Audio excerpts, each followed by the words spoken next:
네, 안녕하십니까. 조대호입니다. 이번 시간 어플리케이션 개발 7번째 시간이고요. 이번 시간에 공부할 내용 최대 공약수와 최소 공배수에 대해서 알아보도록 하겠습니다. 자, 우리는 지난 시간에 이제 배수와 약수에 대해서 공부를 했지만, 이번 시간에 이제 수학 테마 2번째 시간으로 최대 공약수와 최소 공배수에 대해서 우리가 알아볼 거고요. 최대 공약수와 최소 공배수를 여러분들이 아마 초등학교 때 또는 중학교 때 학교 수학 시간에 이 최대 공약수와 최소 공배수를 배우셨을 테지만 시간이 많이 흘러서 벌써 다 잊어버렸거나 아직까지 우리가 기능사 수업을 하고 있기 때문에 이제 초등학생들도 이 수업을 듣고 있는 학생들이 있을 거라고 보고 이 최대 공약수와 최소 공배수를 아직 배우지 않은 초등학생들도 있다고 생각이 듭니다. 아무튼 여러분들께서 이 최대 공약수와 최소 공배수를 전혀 공부해보지 않은 상태라는 것을 기준으로 해서 제가 기본적인 설명부터 자세히 드릴 테니까 겁먹지 말고 열심히 따라와 주시길 바라요. 우리가 지난 시간에 약수 또 소수 이런 것들을 공부를 할 때도 여러분이 수업을 처음 들을 때는 그랬었죠. 도대체 이게 뭐야? 이거 내가 할 수 있을까? 뭐 이런 생각을 했었지만 강의를 모두 다 듣고 나니까 바로 이런 거였구나 라는 느낌을 받으셨을 거라고 믿습니다. 이번 시간도 마찬가지죠. 여러분들이 이 최대 공약수와 최소 공배수를 공부를 이제 시작을 하는 이 시점에서는 이번 시간 또 힘들겠다 뭐 이런 생각을 좀 하실 수도 있겠지만 강의를 다 듣고 이번 시간 수업을 마칠 때쯤 되면 바로 그런 거였구나 라는 느낌이 팍팍 오실 테니까 걱정하지 말고 열심히 따라와 주시길 바라요. 여러분들이 초등학교, 중학교 때 배웠다면 이 최대 공약수와 최소 공배수의 그 원리가 이번 시간에 우리가 컴퓨터가 필요로 하는 그 알고리즘에서의 최대 공약수와 최소 공배수를 구하는 방법은 유클리드라는 사람이 만든 호재법을 이용을 해서 만들게 되는 건데, 자, 그 부분이 또 어떤 것들인지 본격적으로 우리가 플로우 차트를 들여다보면서 우리가 확인해 보도록 하겠습니다. 자, 우선 명칭을 이제 최대 공약수를 이제 영어로 해서 줄이면 GCM이라고 부르고요. 최대 공약수를 최소 공배수를 영어로 해서 줄이면 LCM이라고 합니다. 자, 우선 그 최대 공약수와 최소 공배수를 유클리드 호재법이라는 걸로 해서 이 플로우 차트를 일단 그려놓고 여러분한테 설명을 드리겠는데, 우선 여러분들이 항상 이 공부를 하면서 항상 이런 생각을 해야 되겠죠. 내가 왜 지금 최대 공약수와 최소 공배수를 배워야만 하는가? 그리고 여러분들이 학교 다닐 때 초등학교, 중학교 때 수학 시간에 최대 공약수와 최소 공배수를 배웠는데 그게 도대체 내가 왜 배우는 건가? 자, 이런 부분들을 한 번쯤 생각을 해 보셨을 텐데요. 고등학교 수학에서 이제 하이라이트가 되는 뭐 미분과 적분 이런 부분도 지난번에도 제가 얘기를 했지만 저는 학교 다닐 때 좀 수학을 되게 좋아했던 학생 중에 한 명이었어요. 그러니까 고등학교를 졸업하고 한참 몇십 년 되고 난 다음에 뭐 고등학교 동창을 만났어요. 만나서 그때 당시에 나랑 수학을 좋아했던 그 친구랑 얘기를 하면서 야, 우리 오랜만에 만났는데 미분 한번 해볼까? 적분 한번 풀어볼까? 이렇게 얘기를 하지는 않습니다. 그죠? 자, 그와 마찬가지로 우리가 여러분들이 초등학교 때 만약에 이 최대 공약수와 최소 공배수를 배웠다면 고등학교 때 또는 뭐 대학교 때 친구들을 만나서 우리 오랜만에 만났으니까 최대 공약수 한번 해보자 이러지는 않는다는 거죠. 자, 그렇다면 왜 우리가 학교 다닐 때 이 최대 공약수와 최소 공배수를 배웠는가? 그 활용도에서 저는 그렇게 생각을 해요. 만약에 학교 다닐 때 그 학교의 선생님이 여러분에게 이 최대 공약수를 하는 이유에 대해서 시험에 잘 나오기 때문에 그 시험 문제를 맞추기 위해서 가르친 게 아니라 여러분들이 최대 공약수가 나중에 실무에서 어떻게 사용되는지에 대해서 그 개념을 알고 그 개념부터 설명했다면 여러분들이 아마 재밌게 수업을 진행을 받았을지 않았을까 뭐 그런 안타까운 생각도 좀 해보는데요. 그냥 간략하게 설명을 드릴게요. 예를 들어서 집에 그 과일이 있어요. 과일이 사과가 한 10개가 있고 배가 한 12개가 있어요. 그럼 사과가 10개가 있고 배가 12개가 있을 때 친구들이 이렇게 놀러 왔단 말이죠.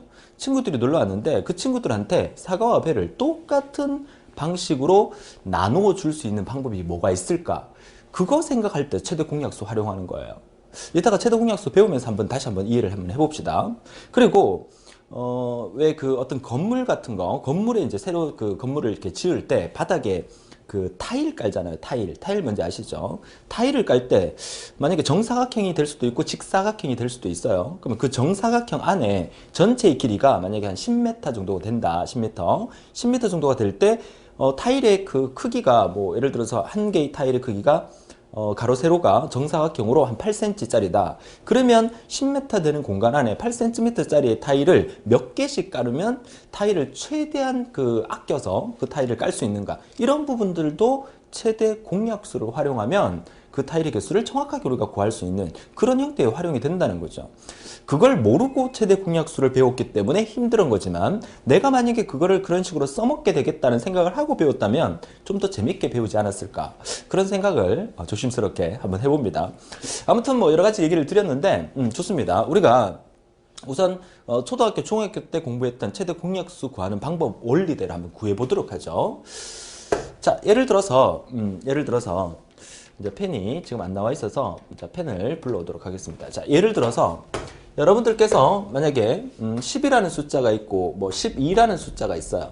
자, 이 10과 12라는 두 개의 숫자를 입력받았어요. 예를 든다면 사과가 10개고 뭐 배가 12개예요. 그쵸? 그러면 이거를 몇 명한테 좀 이렇게 공정하게 나눠줄 수 있을까? 이런 개념으로 이제 최대 공약수를 구하는 거죠.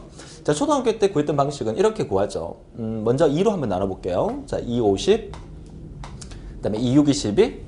그죠? 자, 더 이상 나눌 수 있는 공통분모가 없어요. 그죠? 그렇기 때문에, 이 10과 12의 최대 공약수는 여기 앞에 있는 2가 되는 거예요. 2가. 자, 공약수라는 말 자체는 공통의 약수라는 말의 의미예요. 여러분들은 지난 시간에 약수에 대해서 공부를 했습니다. 배수와 약수를 공부할 때. 자, 10의 약수를 한번 불러보시겠어요? 자, 10의 약수가 뭐였죠? 10의 약수는 1, 10, 그쵸? 그 다음에 2, 5. 자, 이렇게, 이게 10의 약수예요. 그죠? 자, 12의 약수는 뭐 있습니까? 1, 그쵸? 12, 2, 6, 20이니까 2, 6, 3, 4, 10이니까 3, 4. 자, 이렇게 약수가 된다는 거죠. 이 10의 약수와 12의 약수 중에서 공통 약수는 이렇게 1, 2, 1, 2 있죠? 그 다음에 5 안 되고, 그 다음에 뭐 10도 안 되고, 뭐 12도 안 되고, 아무것도 안 되네요. 그러니까 10의 약수와 12의 약수의 공통 약수 중에서 가장 큰 약수를 우리가 뭐라 부른다? 최대 공약수라 부른다는 거죠. 그러면 이 최대 공약수를 구하는 방법은 각각 약수를 구해서 제일 큰 수를 찾는 게 아니라 이렇게 두 수를 나열해 놓고 이렇게 나눌 수 있는 수로 나누었을 때 왼쪽에 붙어 있는 이 수를 우리가 최대 공약수다. 이것을 우리가 초등학교, 중학교 수학 시간에 우리가 이렇게 공부를 했다는 거예요. 그죠? 그래서 우리는 단순히 이렇게 구할 수 있었잖아요. 이제 기억이 새록새록 나시죠? 그죠? 몰라도 상관은 없어요. 이렇게 구했다는 겁니다. 그러니까 사과가 10개 있고 배가 12개 있을 때, 그죠? 12개 있을 때 2명에게 나눠준다면 5개씩 또는 6개씩 이렇게 나눌 수 있다는 것을 알기 때문에 우리가 최대 공약수를 구해서 사과와 배를 이렇게 나눠주게 되는 거죠. 물론 실무에서 사과와 배를 정확하게 나눠줄 때 여러분들이 우리 친구들이 몇 명 왔으니까 사과를 몇 개씩 나눠줘야지, 배를 몇 개씩 나눠야지, 최대 공약수 구해야지, 이렇게 구해서 나눠주는 사람 아마 없을 겁니다. 그죠? 남으면 남는 대로, 모자라면 모자라는 대로, 남으면 남는 대로 이렇게 나눠주고, 남는 건 다시 뭐 이렇게 냉장고에 넣어놓거나, 물론 그렇게 하겠지만요. 근데 건축이나 이런 거 할 때는 정확하게 그 타일의 수를 계산해서 타일이 얼마나 필요한지를 알고 그 타일을 갖고 와야 되는데, 그 계산을 똑바로 못 해가지고 타일의 개수를 너무 많게 갖고 왔다든가, 너무 적게 갖고 왔다든가, 그러면은 그만큼 운반비가 또 들게 되니까 정확한 계산이 이루어지기 위해서 그 부분을 쓰게 되는 거죠. 그죠? 자, 우리 초등학교 때 이렇게 했었습니다. 그죠? 근데, 자, 이런 방식으로 두 개의 수를 어떤 수로 나누어서 그렇게 최대 공약수를 구하다 보면 이 과정이, 이 알고리즘이 되게 복잡해져요. 우리는 컴퓨터에게 우리 인간이 명령을 내려요. 야, 너 최대 공약수 좀 구해. 그죠? 최소 공배수 좀 구해. 라고 명령을 내린다면 컴퓨터는 네, 알겠습니다. 하고 그 명령을 수행을 해야 되죠. 근데 컴퓨터는 될 수 있으면 이런 알고리즘을 최대한 짧게 만들어서 명령을 내려줘야 좀 더 빠르고 또 메모리 용량도 적게 활용하면서 그 결과물을 우리에게 돌려준다는 거죠. 컴퓨터라는 기계는 우리 인간이 힘들어하는 엄청나게 많은 일 처리를 빠르게 처리해 줄 수 있다는 게 컴퓨터의 특징이라고 늘 제가 말씀을 드리잖아요. 그러면 우리 인간은 생각을 해서 그 알고리즘을 짧고 정확하게 짜서 컴퓨터한테 명령을 내리게 되면 그 컴퓨터는 최대한 빠른 속도에서 그 결과물을 우리한테 돌려주니까 컴퓨터가 우리 인간에게 꼭 필요한 기계 장치다, 이렇게 보는 거예요. 그렇죠? 자, 그렇다면 자, 이런 방식은 우리가 초등학교, 중학교 수학 시간에 배웠던 방식이고, 그러면 컴퓨터가 좀 더 이 일을 빨리 할 수 있도록 최대한 알고리즘을 줄여서 최대 공약수와 최소 공배수를 구하는 플로차트 알고리즘을 만들 때는 수학자 중에서 유클리드라는 사람이 만든 호재법이라는 방법이 있어요. 최대 공약수, 최소 공배수 구하는 방법. 그죠? 자, 그 방법으로 이 플로차트를 만들어 놓은 거예요. 자, 플로차트를 들여다보기 전에 그 방법을 일단 먼저 설명을 좀 드릴게요. 자, 아까 똑같은 예제를 쓰겠습니다. 자, 10이라는 수와 자, 12라는 두 수가 있습니다. 자, 이 두 수의 최대 공약수를 구하는 방법은 우선 유클리드 호재법을 얘기하는 겁니다. 우선 두 개 입력받은 수의 큰 수가 어떤 수냐, 큰 수가 어떤 수냐, 그걸 먼저 판단을 해야 돼요. 그럼 얘네 둘 중에서 얘가 더 큰 수입니다. 그죠? 첫 번째, 큰 수를 판단했어요. 그러면 그 큰 수를 작은 수로 나눕니다. 자, 큰 수를 작은 수로 이렇게 나누게 됩니다. 자, 큰 수를 작은 수로 나누었을 때 몫이 1이 되고 나머지가 이렇게 2가 이렇게 되죠. 그죠? 자, 이렇게 했을 때 나누어 떨어질 때까지 만들어 주는데 큰 수를 작은 수로 나누었을 때 나누어 떨어지지가 않으면 이 작은 수를 다시 큰 수에 넣고 나머지가 발생하죠. 그죠? 나머지가 발생하면 이 나머지를 다시 작은 수에 넣어서 또 한 번 이렇게 나눕니다. 그죠? 이렇게 해서 2, 5, 10 해서 하면 나누어 떨어지죠.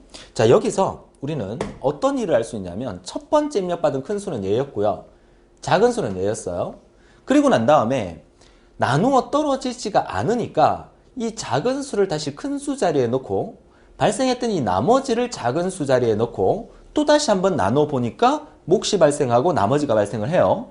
이럴 때 나머지가 0이 아니면 또 같은 방법을 반복합니다. 그런데 지금은 나누어 떨어졌죠. 이때 당시에 작은 수, 이놈이 뭐가 된다? 최대 공약수가 된다. 이거를 발견한 사람이 유클리드라는 사람이죠.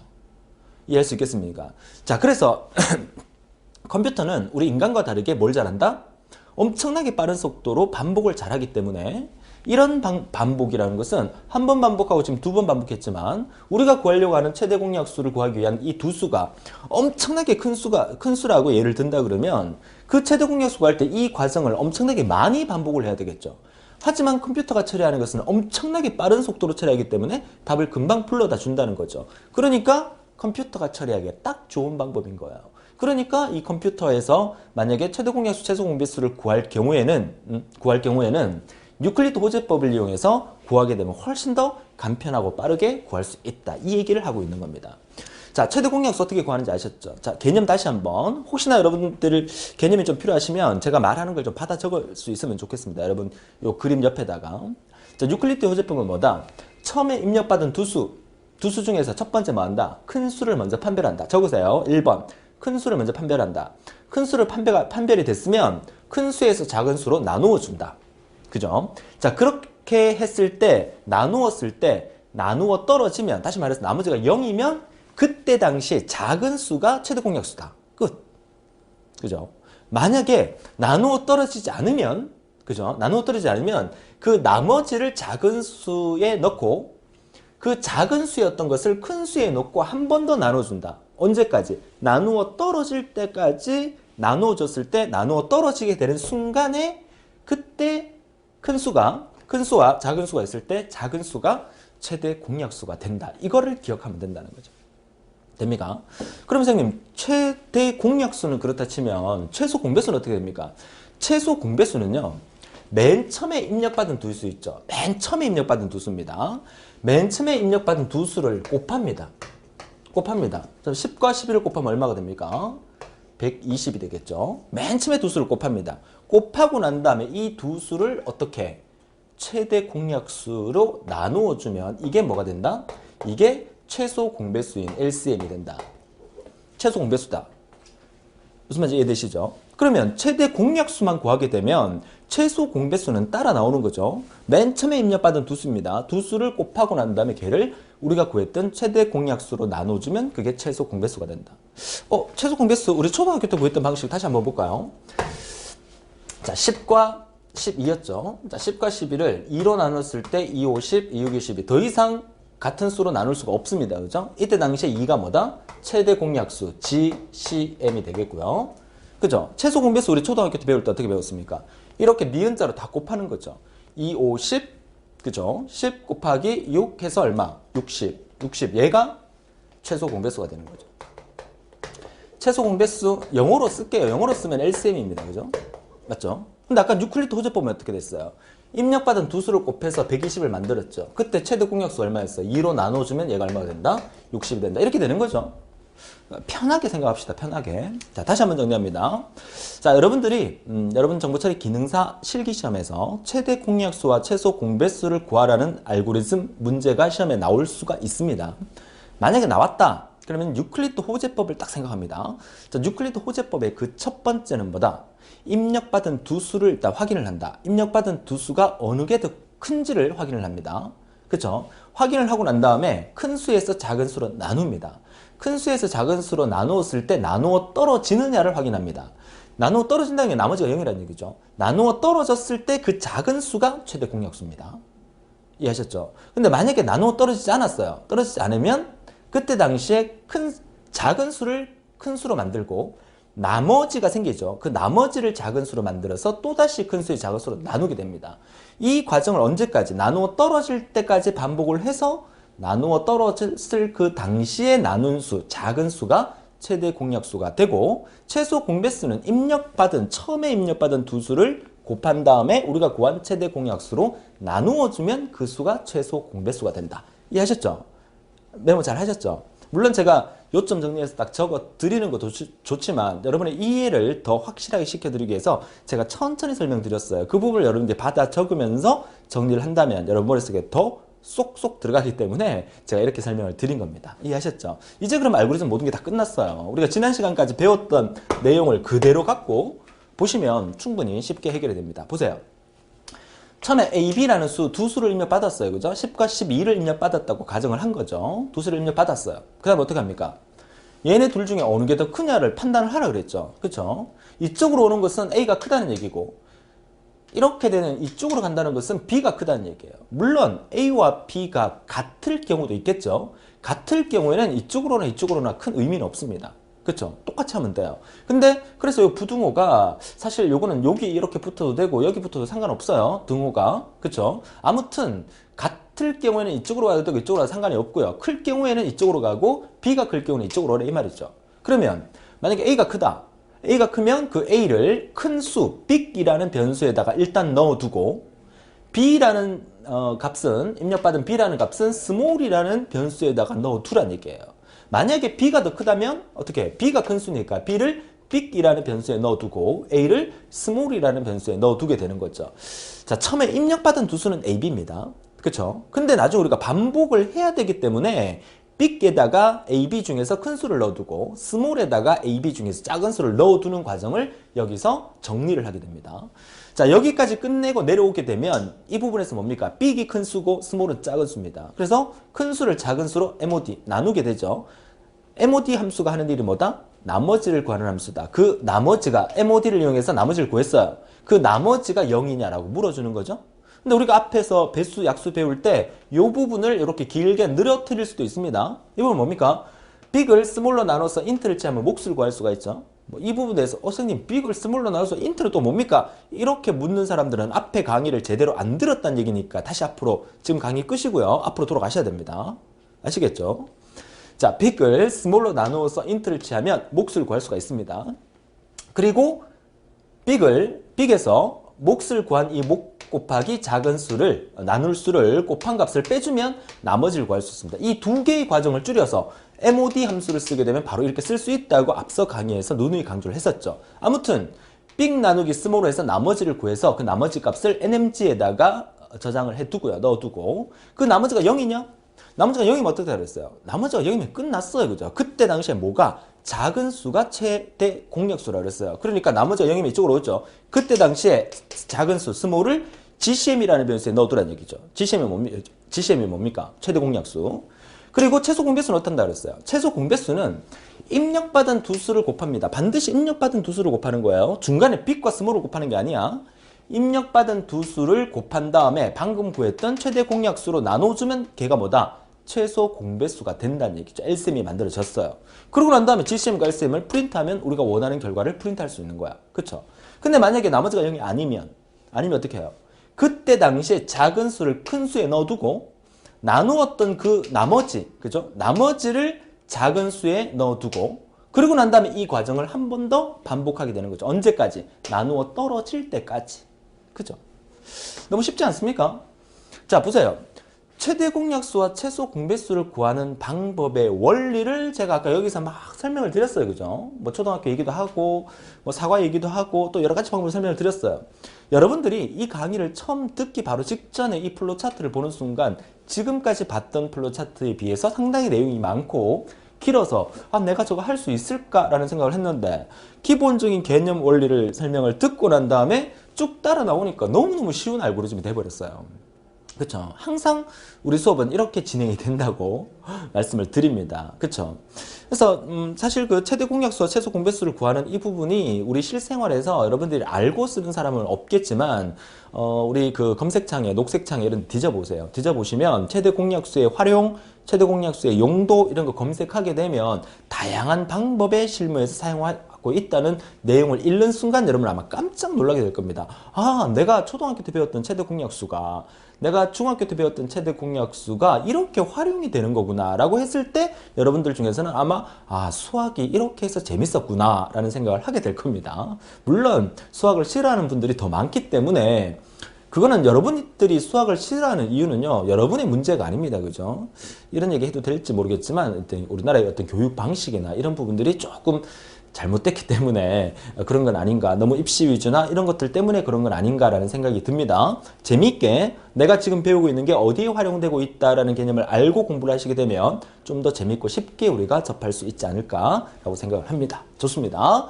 자, 기본적으로 최대 공약수와 최소 공배수를 구하는 원리의 플로우 차트를 우리가 해결을 했고요. 자, 이어서 다음 페이지 한번 볼까요? 자, 이번 페이지는 이제 체크하기 해서 실제로 여러분 기능사 시험 문제에 나왔던 문제입니다. 그래서 밑에 답은 나와 있지만 일단은 제가 가리고 여러분이 직접 화면을 일시 정지시켜 놓고 한번 풀어보세요. 그렇죠? 여러분 교재 프린트 하셨으면 밑에 답 가려놓고 한번 풀어보세요. 다 풀어보셨어요? 자, 그러면 같이 한번 풀어보도록 하죠. 뭐 간단하게 유클리드 호재법의 원리 생각하면서 읽어 내려가면 됩니다. 이제 플로우 차트는 우리가 읽을 줄 알아야 됩니다. 자, 두 수 AB를 입력받았어요. 자, A, B가 어느 게 더 크냐를 판단하죠. 자, A가 더 크면 A를 빅에 넣고 B를 스몰에 넣고요. B가 더 크면 B를 빅에 넣고 A를 스몰에 넣습니다. 그리고 난 다음에 몫을 구하게 됩니다. 자, 몫은 뭡니까? 빅 큰 수에다가 작은 수를 나누게 되죠. 스몰을. 자, 이렇게 나누었을 때 뭘 취한다? 인트를 취하게 되면 되는 거죠. 여기서 여러분 절대 실수하면 안 됩니다. 여기에 갈로 1번 앞에 인트가 붙어져 있어요. 그러면 답은 뭐예요? 빅 나누기 스몰이 답입니다. 그렇죠? 혹시 여러분 답항에 그런 경우는 없겠지만 답항에 인트 하고 난 다음에 빅 나누기 스몰 이런 답이 있다. 그러면 이 답을 선택하면 될까요? 안 될까요? 안 됩니다.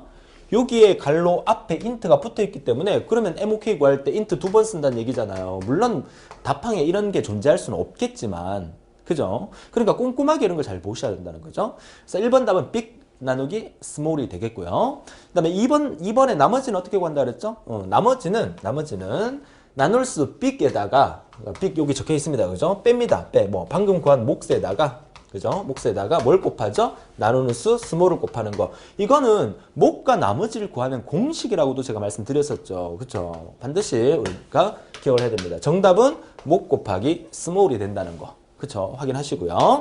그 다음에 뭘 선택합니까? 자, 이렇게 구했던 나머지가 0이냐라고 물어주죠. 여기서 잘 보세요. 지금은 이쪽 라인이 있고 이쪽 라인인데 여기 만약에 예수님의 위치가 바뀌면 나머지가 0이냐 이 부분도 예수님의 위치가 바뀌었기 때문에 잘 판단하셔야 돼요. 지금은 나머지가 0일 경우에 최대 공약수와 최소 공배수를 구하게 되는 거잖아요. 나머지가 0이 아니면 이렇게 이 과정을 다시 한 번 더 반복해야 된다는 거. 그쵸? 그래서 비교 판단문에서 yes, no의 위치를 정확하게 보고 여기가 0이냐라고 넣어주셔야 됩니다.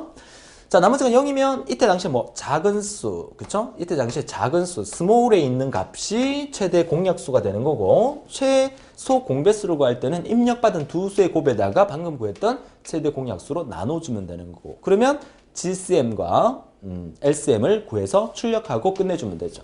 그렇지 않을 경우는 다시 올라가야 되죠. 그쵸? 빅에다 뭘 넣어줍니까? 그쵸? 스몰 값을 넣어주고 맞죠? 스몰에다 뭘 넣어줍니까? 방금 구해서 나눴던 거 그쵸?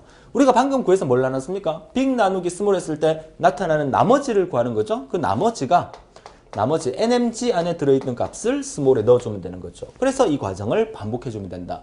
자, 체크하기 문제로서 실제 여러분 정보처리 기능사에서 기출됐던 문제이기 때문에 이런 문제는 한번 기출됐던 것은 약간 변수 바꿔서 반복해서 나올 수가 있어요. 반드시 여러분들이 원리를 체크해 두시기 바라요.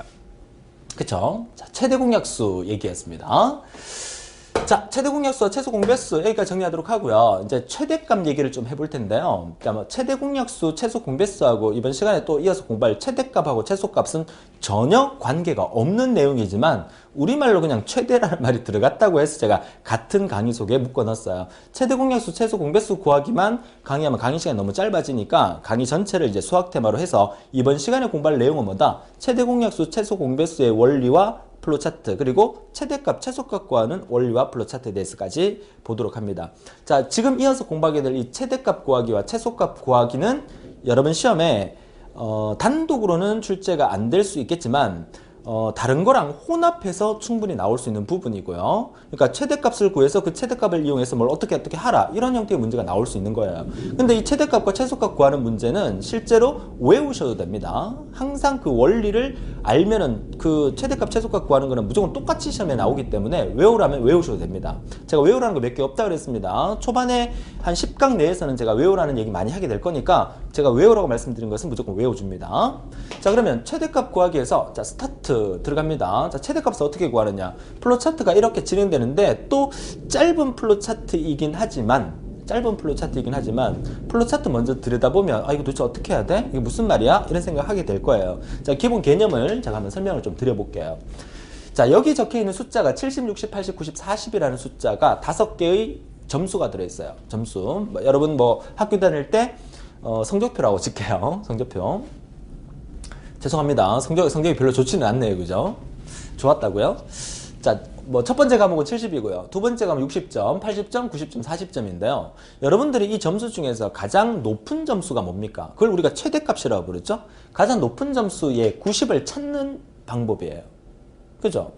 그러면 이 90을 찾기 위해서는 우리가 어떻게 컴퓨터의 원리로 이 90이라는 최대값을 찾아내느냐? 우리 인간은요, 금방 찾을 수 있어요. 딱 보니까 얘가 제일 크네. 눈으로 딱 비교할 수 있잖아요. 근데 컴퓨터라는 놈은 그렇게 비교를 못해요. 근데 컴퓨터의 장점은 뭐냐? 만약에 이 데이터가 5개 말고 한 10만 개 있다. 그럼 우리 인간은 못 찾아요. 그 10만 개 데이터 보고 제일 큰 값 찾으라 그러면 눈 빠져요. 그죠? 근데 컴퓨터는 5개가 있든 10만 개가 있든 100만 개가 있든 똑같은 원리로 반복을 엄청난 속도로 하기 때문에 답은 금방 구할 수가 있겠죠. 그러니까 우리는 한 5개 정도의 데이터를 갖고 어떻게 구하는지를 플로차트로 짜놓고 컴퓨터한테 명령만 내리면 컴퓨터는 바로바로 찾아준다는 거죠. 그래서 우리가 컴퓨터랑 지금 같이 얘기하고 공부하고 있는 거잖아요. 자, 우선 개념 잡습니다. 우선 이 max라는 방을 하나 만들어 둡니다. max. 변수는 max를 써도 되고 m을 써도 되고 여러분 마음대로 하시면 돼요. 지금은 여러분이 이 일을 돕기 위해서 최대값 구할 거니까 max라는 방을 담아 둔 겁니다. 자, max라는 방 안에다가 빈 방을 하나 담아 놓고 여기 안에다가 우리가 최대값 구할 거니까 작은 수 하나를 딱 넣어놓을게요. 0이라는 수를 하나 넣어놨어요. 그쵸? 그리고 비교합니다. 얘랑 비교합니다. 자, 얘랑 얘랑 비교했을 때 누가 더 크냐라고 물어줍니다. 그러면은 얘가 더 크죠? 얘가 더 크면 이 max라는 이 방은 최대값을 보관할 방이에요. 그래서 한 명 한 명 비교해서 큰 값을 이 안에 담아두는 거예요. 그러면 이 안에 방을 첫 번째는 0이 담겨 있었어요. 그죠? 0이 담겨 있다가 컴퓨터의 메모리는 항상 나중에 값을 최종 저장된다 그랬었죠. 0과 얘를 비교하니까 얘가 더 커요. 그럼 얘 쫓아보내는 거야. 그죠? 얘를 내쫓고 얘를 담아두는 거야. 자, 두 번째. 70이 어디에? 맥스 방 안에 담겼어요. 그죠? 0은 사라졌어요. 그죠? 70이 담겼어요. 그리고 난 다음에 이 70이라는 수와 60을 비교합니다. 누가 더 큽니까? 70이 더 크죠? 그럼 얘는 이 방에 못 들어와요. 이 방 안에는 무조건 제일 큰 값을 담을 거니까. 그쵸? 얘랑 비교했을 때 얘가 더 크니까 얘는 못 들어오니까 그냥 통과. 얘랑 비교하니까 얘가 더 크죠? 그럼 70은 어떻게 되나요? 쫓겨나야 됩니다. 그죠? 그럼 70은 0도 쫓겨났고 70 쫓겨났고 이 방에 뭐 들어옵니까? 80이라는 값이 들어오게 되죠. 그럼 여기 80이 들어왔어요. 그쵸? 또 80이 그 다음 방 얘랑 비교합니다. 얘랑 비교하니까 얘가 더 크죠? 그럼 이 80은 어떻게 돼요? 쫓겨나야 돼요. 얘 쫓겨나고 이 방에 뭐 들어가요? 90이라는 숫자 들어가요. 그쵸? 그리고 이 90과 마지막 얘 40을 비교합니다. 비교하니까 누가 더 커요? 얘가 더 크죠? 얘가 더 크면 얘 안 쫓겨나요. 얘는 들어올 자격 없어요. 그럼 90이 그대로 유지가 되는 거예요. 그래서 이렇게 5번 딱 비교하니까 이 max라는 방 안에는 최종적으로 최대값이 들어가게 되는 거죠. 우리가 5개의 데이터만 갖고 비교했지만 컴퓨터는 10만 개든 100만 개든 엄청나게 빠른 속도로 쫙 비교하겠죠. 그죠? 눈 깜짝할 사이에 빛의 속도 이상으로. 그러니까 답이 금방 나오는 것처럼 보인단 말이야. 우리는 최대값을 금방 구하게 됐어요. 최대값 구하는 원리 아시겠죠? 그러면 이 내용을 우리가 여기 나와 있는 변수로 지정해 볼게요. 여기는 J라는 변수네요. 이거 우리가 앞에 배열 개념에서 아마 배웠을 겁니다. 자, 이 전체 건물의 이름이 J입니다. J. 얘가 J1번 방, J2번 방, 3번 방, 4번 방, 5번 방이에요. 제5번 방. 얘가 맥스라는 방이에요. 자, 그럼 비교합니다.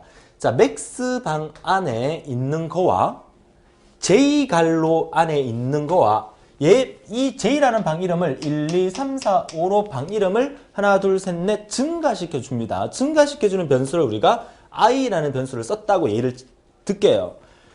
얘를 i라고 변수를 쓴다는 것은 우리가 i는 i 플러스 1이라는 값이 존재를 일단 하게 될 겁니다. 그죠? 그러니까 J갈로 1번 방과 맥스랑 비교합니다. 그러니까 얘랑 비교한다는 거죠. 그죠? 비교했을 때 누가 더 크면 맥스와 J갈로 I 비교했을 때 J갈로 I 얘가 더 크면 얘가 뭐가 되는 거야? 얘가 최대값이 되는 거야. 그러면 J갈로 I 방 안에 있는 얘를 어디에다가 맥스에다가 넣어라. 이렇게 만들어지게 되는 거야. 이 순서가 만들어지는 거예요. 물론 얘는 비교 판단 기호 안에 들어가서 이쪽으로 내놓은 게 뭐야? yes일 경우에 이렇게 이거 잘 생각하세요. 보세요. 여기 있는 값과 여기 있는 값을 비교했을 때 이 안에는 무조건 최고 큰 값을 넣을 거야. 그죠? 그러니까 얘랑 비교했을 때 얘가 더 크면 얘를 여기 넣는 거잖아요. 얘랑 비교했을 때 얘가 더 크지 않으면 얘는 여기 못 들어와요. 그죠? 얘랑 비교했을 때 얘가 더 크면 얘가 뭡니까? 이 방 전체 안에 들어있는 한 개 한 개의 값을 의미하는 거죠. 얘랑 비교했을 때 얘가 더 크면 얘를 어떻게 맥스에 넣어라 이 말이에요. 이건 맥스 이꼴 ji로 읽으면 안 된다 그랬죠. ji에 있는 이 값을 맥스에 넣어라 이 뜻입니다. 이 꼴이. 그죠? 맞죠? 그렇지 않으면 노라면 넣지 말고 통과해버려라. 이게 최대값 구하는 공식이라고 말씀을 드리고 외워도 된다라고 말씀을 드려요. 다시 한번 정리합니다. 그쵸? J갈로 i라는 것은 뭡니까? 배열 안에 있는 각각의 방을 의미하는 겁니다. 그쵸? i 값은 i는 i 플러스 1을 통해서 1, 2, 3, 4, 5로 증가시켜 주니까 i 값이 처음에 1일 때 J갈로 1번 방을 얘기하는 거고요. 그 1번 방에 있는 거랑 맥스랑 비교했을 때 1번 방에 있는 얘가 더 크면 그 1번 방에 있는 거를 맥스에 넣어라. 그리고 한 바퀴 더 돌죠. 그쵸? J 값이 2번 방으로 바뀌었어요. 2번 방에 있는 거랑 맥스랑 비교했을 때 2번 방이 더 크면 그 2번 방에 있는 것을 맥스에 넣어라. 이해되셨습니까? 이런 식으로 계속 반복하는 거죠. 더 크지 않으면 얘를 맥스에 넣지 말고 통과해버려라. 그 원리가 그대로 나오는 거죠. 너무 쉽지 않습니까? 그죠? 이게 최대값을 구하는 방법이에요. 끝났어요. 그죠? 자, 알고 좀 들여다볼게요. 자, 보세요. 스타트. 자, J갈로 5개. 자, 이 방 5개 만들어 놓는다는 얘기. 이메일 숫자를 입력받았어요. 자, S의 초기치 0이고요. 맥스의 초기치 0입니다. 맥스의 초기치는 아무것도 이제 제일 작은 수 0을 넣게 됩니다. 그죠? 그 다음에 S는 S 플러스 1. 그죠? S는 S 플러스 1. 이거 얘기하는 거네요. 그죠? 제가 예를 들었을 때는 I는 I 플러스 1로 했지만 여기는 S는 S 플러스 1을 통해 가지고 J갈로 S방을 만들어 주는 것 같아요. 그죠? 일단 계속 볼게요. 자, S는 S 플러스 1에서 S가 6보다 작으면 다시 올라가서 J갈로 1번 방에다가 뭘 넣어라 이 말인데 이건 무슨 말이냐면 이게 입력 기호입니다. 그래서 가만히 보니까 이 S가 하는 역할은 J의 방 번호를 나타내기는 하지만 이 부분이 하는 역할은 뭐다? 여기에다가 임의의 숫자 70, 60, 80, 90, 40을 넣는 부분이에요. 그죠? 자, 요 기호가 이렇게 정사각형이에요. 직사각형이 아니고 이렇게 조금 올라와 있는 기호입니다. 요거는 입력 기호입니다. 자, 이렇게 된 입력 기호입니다. 자, 이 말은 임의의 숫자를 J방 안에 70, 60, 80, 90, 40을 넣겠다는 뜻이에요. 자, 요거는 요렇게 이해하세요. 그래서 S의 초기치 0, 맥스의 초기치 0 잡고 S는 S 플러스 1을 통해서 S 값을 1, 2, 3, 4, 5 증가시키죠. 그래서 S가 6보다 작을 경우에는 요 J갈로 S의 요 S 값을 1번 방, 2번 방, 3번 방, 4번, 5번 방까지 만든다는 거예요. 5번 방까지 만들어서 요게 입력 기호니까 여기서는 정확하게 70을 넣어라, 60을 넣어라 말이 없지만 임의의 숫자 5개를 여기에다 넣겠다 이 말입니다. 여기까지 하셨죠? 자, 이 부분은 입력받는 부분이에요. 그럼 실제로 최대값을 구하는 부분은 바로 이 부분인데 여기서 이제 i라는 변수가 사용이 됐죠. 자, i는 1부터 5까지 1씩 증가합니다. 그래서 내려오니까 J갈로 I, J갈로 1번 방에 있는 게 맥스보다 더 크면 그 J갈로 1번 방을 맥스에 넣어라 이 말이죠. 요거 제가 순서를 이렇게 바꿨지만 부등호가 이렇게 J갈로 I로 벌어졌으니까 요 개념은 똑같은 거예요. 그죠? 자, 그래서 J갈로 1번 방에 있는 게 맥스보다 크면은 J갈로 1번을 맥스에 넣고, 그렇지 않으면 다시 반복문이 돌아옵니다. J가 여기서 5까지 변하니까 2로 바뀌었죠. J갈로 2번 방에 있는 게 맥스랑 비교했을 때 얘가 더 크면 J갈로 2번 방을 맥스에 넣고, 이 과정을 5번 반복하는 게 아까 여기서 제가 설명드렸던 5번을 반복하는 거예요. 그렇게 최종 5번이 반복되고 끝나면 마지막에 맥스 값 안에 뭐가 들어있어요? 90이라는 제일 큰 값이 남아있겠죠. 그러면 맥스의 큰 값을 출력하고 끝내라. 이게 바로 최대값 구하는 방법이에요. 그쵸? 자, 그래서 이번 화면에서 사실 이 부분은 뭐 그렇게 중요한 건 아닙니다. 이 부분은 데이터를, 이메일 데이터 5개를 넣는 과정이고요. 최대값을 구하는 부분은 바로 이 부분이니까 여러분들은 이 부분에다가 바로 별표를 하시고요. 이 부분을 좀 외워달라는 거 부탁을 드릴게요. 외우셔도 됩니다. 자, 임의의 방 안에 들어있는 거. 요거는 배열 변수니까 달라질 수 있습니다. A라는 방이 될 수도 있고 B라는 방이 될 수도 있어요. 중요한 것은 맥스랑 비교했을 때. 물론 이 맥스라는 변수도 뭐 M으로 나올지 MAX로 나올지 알 수는 없지만 최대값을 넣어두는 변수 MAX와 J갈로와 비교했을 때 J갈로 얘가 더 크면 그때 J갈로 있는 얘를 맥스에 넣겠다. 요게 최대값 구하는 공식이니까 외워서라도 기억해 달라고 부탁을 드리는 겁니다. 이해하셨죠? 자, 그 다음에 이어서 최소값 보도록 하죠. 자, 최소값 구하기는 이제 실제 문제로 만들어서 여러분한테 보여드리는데 원리는 똑같습니다. 근데 과정이 조금 다를 뿐이죠. 자, 최소값 구할 거니까 이 max란 말 대신에 min이라는 말로 쓸게요.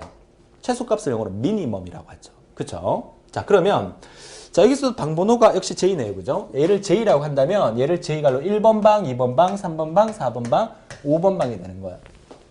자, 최소값을 구할 때는요, 최종적으로 우리는 이 방 안에 최종적으로 제일 작은 값이 들어가야 돼요. 우리의 목적은 여기 들어있는 숫자 중에서 제일 작은 이 40이라는 값을 요 안에 넣는 게 목적이에요.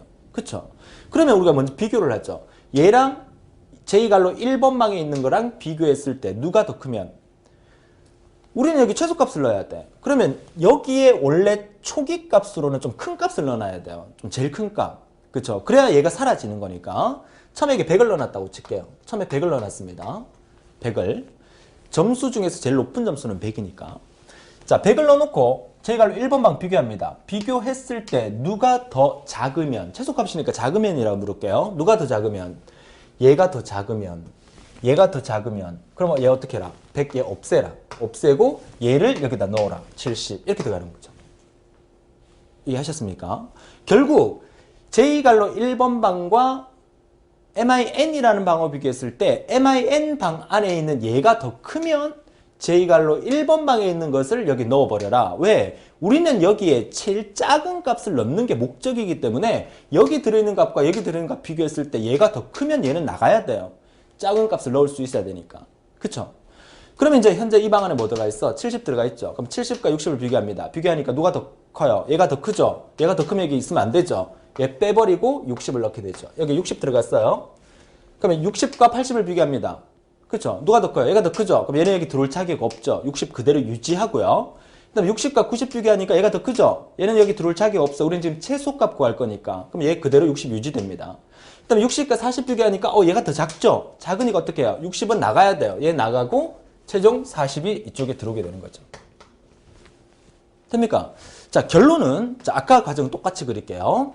자, J갈로 I 방 안에 들이는 얘와 MIN 방 안에 들은 얘와 두 개를 비교했을 때, 그죠? 누가 더 작으면, 얘가 더 작으면 J갈로 I 방에 있는 얘를 어디에 넣어라? MIN 방 안에 넣어라. 이렇게 만들어지는 거예요. 이게 최소값 구하는 공식으로 외우셔도 돼요. 이쪽이 yes이고 아니면 이쪽이 no라는 사실이죠. 됩니까? 자, 그래서 최소값 구할 때는 min 변수를 쓰면서 min과 J갈로 i방 비교했을 때 min이 더 크면, 다시 말해서 J갈로 i가 더 작으면 그 J갈로 i를 min에 넣어라. 이게 최소값 구하는 공식이다. 그럼 이것만 알면 문제는 다 해결됐어요. 그렇죠? 볼까요? 자, 이 부분 역시 입력받는 과정이라고 말씀드렸어요. 자, 임의의 숫자 5개를 입력받는 과정입니다. 자, 큰 의미는 없어요, 이 부분은. 그래도 이제 문제에서 갈로가 피어져 있기 때문에 갈로의 답은 찾아봐야 되겠죠. 그죠? 자, s는 s 플러스 1을 통해서 s 값을 1씩 증가시키고 그 다음에 j갈로 s에다가 그 값을 넣어주죠. 그러면 여기 2번에 들어갈 수 있는 값은 뭐다? 그쵸? 작거나 같다 돼 있으니까 5가 와야 되겠죠. 왜? j갈로 5번 방까지 숫자를 넣어줘야 돼요. 그쵸? 그러면은 s가 5보다 같을 때도 올라가면 되죠. 앞에 페이지에서는 여기 6이라고 적혀있던 이유는 부등호가 같다는 게 없었어요. 그렇기 때문에 이렇게 작다로만 들어갔죠. 그래야 5까지 가니까. 지금은 부등호가 있으니까 5라고 적어주는 게 맞죠. 그죠? 자, 초기치는 이따 보도록 하고요. 좀 내려왔어요. 그럼 j갈로 i와 min하고 비교를 합니다. 그럼 이 j갈로 i에서 이 i는 뭐가 돼야 돼? 몇 번 방이 돼야 돼? 1번 방부터 비교를 해야 되죠. 그러니까 당연히 i 값은 뭐야? i 값의 초기치는 1이 돼야 되죠. 소문자로 적을게요. i 값의 초기치는 1이 돼야 됩니다. 그래야 여기 j갈로 1번 방과 min을 비교했을 때 1번 방하고 min을 비교하는 거죠. 자, 그러면 여기서 j갈로 1번 방과 min 비교해서 누가 더 크면? min이 더 크면. 그러니까 이 부등호는 min 쪽으로 벌어져야 되고요. 그죠? 자, 1번, 2번, 3번 답까지 다 나왔어요. 그 다음에 min이 더 크면 이때 어떻게 한다? 이때 j갈로 i 방 안에 있는 얘를 min에 넣어주라. j갈로 i 방에 있는 얘를 min에 넣어주라. 그죠? 그렇지 않으면 통과해버려라. 그리고 이제 다시 i 값은 2번 방으로 넘어가야 되니까 i는 i 플러스 1을 통해서 i 값을 2번 방으로 증가시켜 줍니다. 그리고 내려왔을 때 마지막 5번에서는 뭡니까? i가 뭐보다 크거나 같으면 여기서는 마지막에 올라갈 때 5번까지 올라가야 돼. 그죠? j갈로 5번 방에 있는 거랑까지 비교를 해야 되는 거니까 마지막에 5번 방까지 올라가야 돼. 그쵸? 그러면 i가 얼마보다? 6보다 같거나 크면은 빠져나가라, 떨어져라 이 말이죠. 그러면 이게 6, 7, 8은 떨어지잖아요. 그쵸? 그렇지 않으면 5번 방까지 올라가야 되니까 5번 답은 6이 돼야 됩니다. 그죠? 5번 답에다 5라고 적으면 안 돼요. 5라고 적게 되면 i가 5일 때 빠져버리니까 여기 올라가는 건 4까지밖에 안 올라가. 그러면 4번 방까지밖에 비교를 안 해요. 우리의 목적은 쭉 올라가서 이게 마지막 j갈로 i에서 j갈로 5번 방까지 비교를 해야 돼요. 그쵸? 그러니까 5가 올라가야 되니까 5번 답은 i가 6보다 크거나 같으면 떨어져야 돼요. 만약에 이렇게 부등호가 크거나 같다가 아니고 그냥 크다라는 부등호만 있다면 5번 답은 뭐가 되는 거야? 그냥 5가 들어오면 되겠죠. 그쵸? 그 부분을 여러분들이 잘 이해를 해 주셔야 됩니다.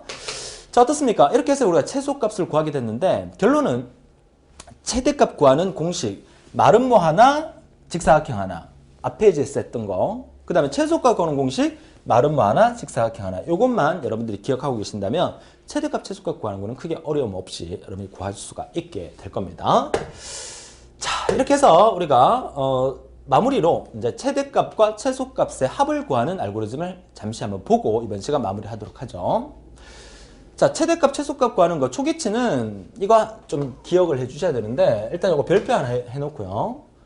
min이라는 것은 최소값을 구하기 위한 초기치입니다. max는 최대값을 구하기 위한 초기치예요. 그쵸? 그래서 최대값을 구하는 초기치는 반드시 엄청 작은 값을 초기치로 넣어둬야 되고 최소값을 구하는 초기치는 가능한 한 제일 큰 값, 엄청 큰 값을 넣어둬야 돼요. 그래서 간혹 어떤 책에서는 최소값 구하는 초기치는 이렇게 넣는 사람이 있어요. 9, 9, 9, 9 뭐 이렇게. 그죠? 상관없어요. 왜? 최소값 구할 때는 무조건 얘보다 작은 값으로 최소값 구할 거기 때문에 이 숫자는 엄청나게 커야 돼요.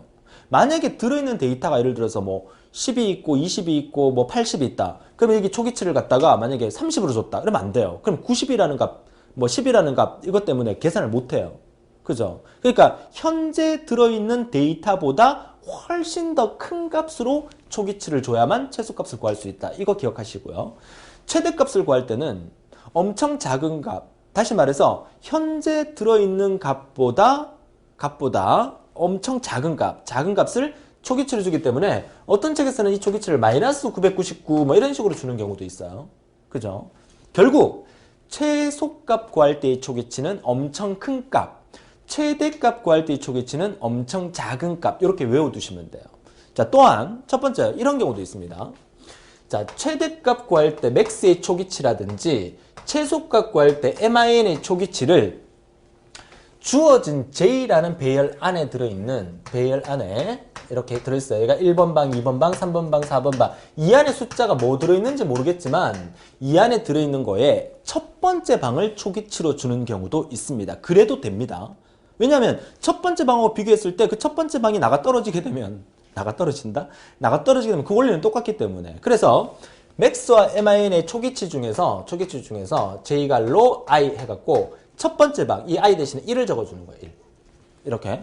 이렇게 되면 J갈로 1번 방에 있는 얘를 초기치로 맥스나 MIN에 주기 때문에 이것도 무조건 최대값, 최소값을 구할 수 있게 됩니다. 자, 기억하세요. 최대값, 최소값 구할 때 최소값의 초기치는 엄청 큰 값, 현재 들어있는 데이터 중에서 가장 큰 값 이상의 수로 초기치를 줘야 되고, 최대값 구할 때는 현재 들어있는 데이터보다 엄청 작은 값, 0이나 뭐 마이너스 999를 줘서 엄청 작은 값을 초기치로 줘야 되는데, 그 방법 외에 현재 들어있는 데이터의 첫 번째 데이터를 최대값이나 최소값의 초기치로 줘도 이 계산은 이루어진다. 이거 메모해 놓고 기억해 두세요. 그죠? 자, 좋습니다. 나머지는 다 똑같으니까 보도록 하죠. 자, 그러면 뭐 i가 4보다 크다는 얘기는 5니까 5면 이제 끝내는 거죠. 데이터 5개입니다. 선생님 5번째 데이터까지 해야 되는데 5면 끝내면 어떡합니까? 4일 경우에 5면 끝나는 거잖아. i가 5면 끝내러 갑니다. 그럼 i가 4일 때 내려가죠. i가 4일 때 내려가면 여기에 4가 들어가서 최종 i는 5를 만들어 주게 됩니다. 그러니까 결국 5번째 데이터까지 계산을 하는 거예요. 그러니까 i는 i 플러스의 위치가 어디냐에 따라서 내가 5번째 데이터까지 계산할 때 어디에 위치를 두느냐가 중요하게 결정을 할 수가 있는 거죠. 자, i가 5로 바뀌면서 이제 5번째 데이터까지 진행이 되겠죠. 자, 새로운 값 j를 입력받았습니다. 그래서 j가 min보다 작으면, min이 더 크면 어떻게 하라? 그 j 값이 최소값이 되는 거고, 이게 이제 최소값 구하는 공식 앞에서 했던 그대로입니다. 이게 최소값 구하는 공식이 되겠고요. 그 다음에 최대값은 j와 max 비교했을 때 j가 더 크면 그 j를 max에 넣어라. 이게 최대값 구하는 공식이 되겠죠. 얘가 최대값. 자, 이렇게 해서 최소값과 최대값을 구했어요. 그죠? 그래서 i가 5가 되는 순간 5번째까지 구하게 되고, 그 다음에 어떻게 됩니까? 끝내러 가죠. 끝내러 갑니다. 그러고 난 다음에 최소값 구했어요. 최대값 구했어요. 그래서 최소값 구했는 값과 최대값 구했는 값을 합이라는 변수에 넣어놓고, 그 다음에 이제 뭐 최소값, 최대값, 그리고 합을 출력하고 끝내라는 거죠. 그래서 이 문제는 최대 최소값의 합을, 그러니까 예를 들어서 여기 점수가 10점, 90점, 30점, 60점이라는 데이터 4개가 들어있었다. 최대값이 뭐예요? 90. 얘가 max고, 최소값이 뭐예요? 10. 얘가 min이고. 그래서 문제는 뭐야? max에 해당되는 90과 min에 해당되는 10. 이거 두 개 더한 100이라는 값을 출력하는 이런 알고리즘이라는 거죠. 최대값을 구하고 최소값을 구해서 그 두 수의 합을 구하는 알고리즘이다. 그쵸? 뭐 이런 문제가 시험에 잘 나오지는 않겠지만 다른 부분하고 좀 융합해서 나오는 경우가 종종 있기 때문에 최대값과 최소값 구하는 공식이라고 말씀드립니다. 외워도 됩니다. 반드시 기억해서 최대값, 최소값 때문에 여러분들이 실수하지 않도록 해달라는 거 부탁을 드리도록 하겠습니다. 자, 이렇게 해서 이번 시간 마무리하도록 하겠습니다. 자, 이번 시간 정리하자면 최대 공약수와 최소 공배수의 원리도 정리해야 되고, 이번 시간에 최대값과 최소값 구하기 원리까지 정리하신다면 여러분은 이번 시간 완벽하게 마스터하게 되는 겁니다. 자, 다음 시간 예고해 드립니다. 다음 시간은 어플리케이션 개발 8번째 시간이고요. 수학 테마 3번째 시간이 되겠죠. 소수와 또 소수의 합에 대해서 우리가 공부를 하면서 또 소수가 뭔지 그 개념, 이번 시간도 어떻습니까? 수업 시작하기 전에는 최대 공약수, 최소 공배수 때문에 좀 망설였지만 수업을 다 듣고 나니까 최대 공약수, 최소 공배수를 구하는 원리의 개념 다 아시겠죠? 그리고 또 부가해서 최대값, 최소값 구하는 것까지 여러분이 다 이해를 하셨습니다. 그죠? 자, 이런 식으로 다음 시간에도 소수 구하는 부분이 또 조금 까다로울 수 있는데, 어떤 원리로 소수를 구하는지 우리가 열심히 또 따라오면 여러분의 원하는 목표를 꼭 달성할 수 있을 거라고 봅니다. 자, 오늘도 너무 고생 많으셨고요. 다음 시간에 더 즐거운 모습으로 뵙겠습니다. 수고하셨습니다.